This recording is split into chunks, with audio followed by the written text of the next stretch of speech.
Hello, everybody. It's George from Ireland. So, welcome back to my channel. Anyway, it's polling day in London. Look at this. Vote Labour today. Not them promoting that message. Sadiq Khan funding free school meals. Well, actually, taxpayers funding free school meals. Not the very generous Mr. Khan. Tory Susan Hall would cancel free school meals. So, they're emphasising she's a conservative because, of course, that would drag her down. There's some candidates like Andy Street, the mayor of the West Midlands, a conservative, who's de-emphasising the fact he's a conservative because he doesn't want to hurt his standing. He's got some personal popularity from people who are floating voters. But all the indications are that Sadiq Khan is going to win. He's been ahead in every single opinion poll, sometimes by over 20 percentage points. But these opinion polls usually overrate Labour, underrate the Conservatives, partly because Labour is particularly reliant on younger voters who are less likely to vote. Polls are still open. They don't close till 10 p.m. tonight. So you've got to go to the polling station they've told you to go to with your polling card, or you don't actually have to have your polling card. Um, um, you can't go to another polling station. They often hire church halls and things like that. Um, and or some people have voted by post a long time ago, but you would have to arrange your postal vote like at least 3 weeks in advance. So Sadiq Khan is going for a record third term as mayor of London, and no doubt he will be. He was the first. He was not really the first to seek that. Remember, the first office holder, Ken Livingstone, he was elected mayor of London in 2000, re-elected in 2004, sought a third term in 2008. He twice defeated the Tory Stephen Norris. Boris Johnson defeated Livingstone. Despite Livingstone having lost, he stood again in 2012 and lost again. He's now got dementia. I would argue that he always had it. Anyway, so Sadiq Khan is going to win handily. A guy who grew up in Earlsfield, London, went to some rubbish university, solicitor, a Labour MP. He's got ebullience and affability, absolutely hates Sir Keir Starmer's guts, and the feeling is mutual, even though ideologically they're very close. There's a personality clash and an argument about who's going to be the top dog. Starmer even admits 3 years ago he considered stepping down as leader of the Labour Party, and one of the obvious people to take over was Sadiq Khan, a Labour politician who could win. Admittedly, when um, he wasn't an MP, so that was the big obstacle. But no safe Labour seat will elect him. So he's been only a somewhat successful mayor of London. Crime is up. The Tories are really highlighting that. And okay, there's been a freeze fare on public transport, and a lot of people are very grateful for that. But there's not been the investment to public transport, so it's not improving. No lines across the Thames, under the Thames, in East London. Railway lines, road bridges east of Tower Bridge to go all the way out to what's it called, Dartford, before there is. So that's a problem. Not good enough connectivity. To the Canary Wharf area, only one tube line going there. They need more of them. So multiple problems, wasting loads of money on wokery, on just far left propaganda. But that's him. No, he's going to win.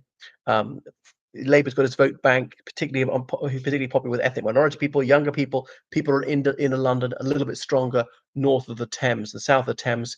The Tories have got the donut, that ring around the edge of London. It's only in southwest London the Liberal Democrats are quite strong at a Westminster level, and in local councils. So remember that the London Assembly's been elected at the same time, which is largely toothless to superintend the mayor of London. 25 people elected, and I think it's 14 mega constituencies and 11 London list members of the Legislative Assembly, Assembly member, not Legislative Assembly, members of the London Assembly. And he's moved it way out to somewhere in East London, a Labour-held area, close City Hall, because they couldn't afford it. Well, here's my breakdown of my forecast. So I'm saying that Sadiq Khan's going to get 40% of the vote, lower than before. And remember, it's not sort of a second preference system. Nobody has won a majority first time round.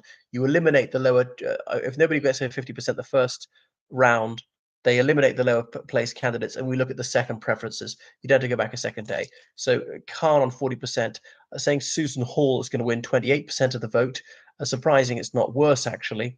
Some, especially considering she liked Enoch Pearl comments a few years ago, which Labour's researchers dug up.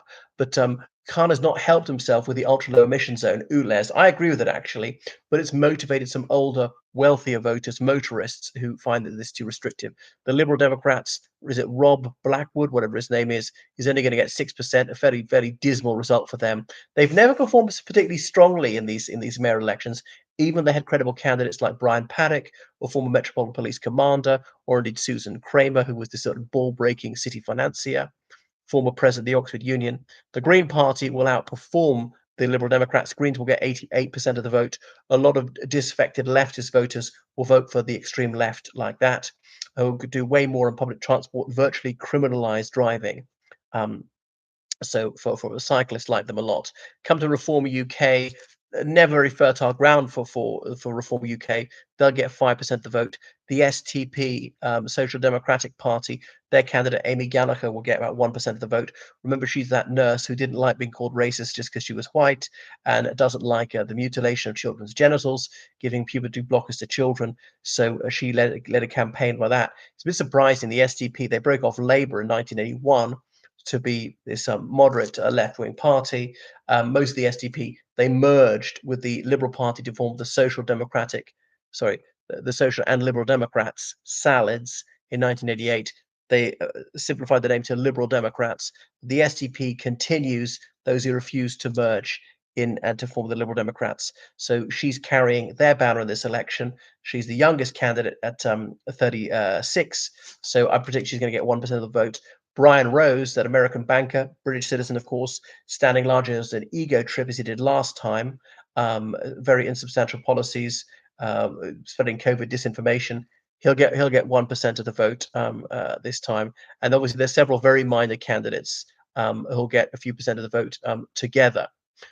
So looking on to the London Assembly, I'm predicting Labour will get the majority back again, get 13 out of the 25 seats.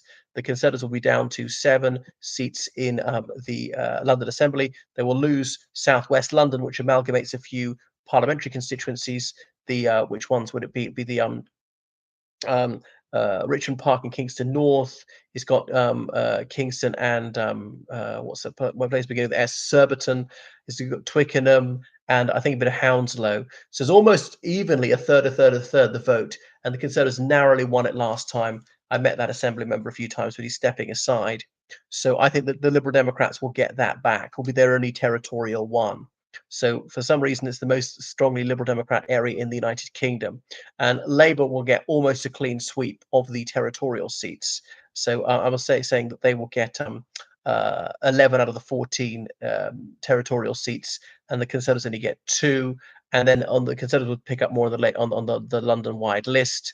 So you can and indeed so will the Greens. So Labour 13, Conservative 7, the Liberal Democrats 3, and the Greens 2. Remember, the Liberal Democrats are coming from a very low base. Only one person they had on the London Assembly. So that's my forecast, perhaps foolhardy of me, shortly before polls close. So taking into account that because it overrates Labour, tends to underrate the Conservatives. People won't acknowledge their Conservatives a complete stranger, even if it's anonymised, and people are ashamed and insulted for being Conservative. Right. Thank you so much for my channel. Make sure you subscribe on Patreon, donation, PayPal. Toodaloo, everybody. Cheery. Bye-bye.